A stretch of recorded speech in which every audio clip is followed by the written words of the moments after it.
Hi guys, welcome to competitive student channel.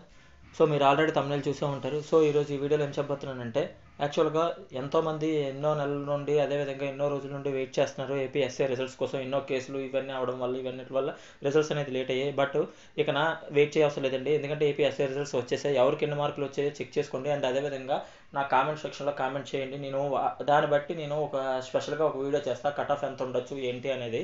So please మర్చిపోవద్దు, అందరూ comment చేయండి. అదేవిధంగా రిజల్ట్స్ చెక్ చేసుకోవడం కోసం ఆ లింక్ అనేది ఈ వీడియో యొక్క కింద కామెంట్లో పెడతాను, పిన్ చేసి పెడతాను. అందులో వెళ్ళి చెక్ చేసుకోండి. మీకు వెంటనే డైరెక్ట్గా లింక్ ఓపెన్ అవుతుంది. మీ హాల్ టికెట్ నెంబర్ లేదా రిజిస్ట్రేషన్ నెంబరు క్లిక్ చేసి, అదేవిధంగా మీ డేట్ ఆఫ్ బర్త్ క్లిక్ చేసి సబ్మిట్ కొట్టగానే మీ యొక్క రిజల్ట్స్ వచ్చేస్తాయి. పేపర్ 1, పేపర్ 2, పేపర్ 3, పేపర్ 4వి. సో ఏవేవి ఎన్ని మార్క్స్ వచ్చాయో చూసుకోండి. Paper 1 qualification qualify marks 35, and అదేవిధంగా పేపర్ 2 క్వాలిఫై మార్క్స్ 35. అది కేటగిరీ బట్టి మారుతుంది. అదేవిధంగా పేపర్ 3, పేపర్ 4 కూడా క్వాలిఫైయింగ్ నేచర్ వచ్చేసరికి 60, 70, 80 కేటగిరీ మట్టి మారుతుందండి. సో ఎవరికి ఎన్ని మార్క్స్ వచ్చాయో కామెంట్ చేయండి please. And please support me and subscribe my channel friends. Thank you very much.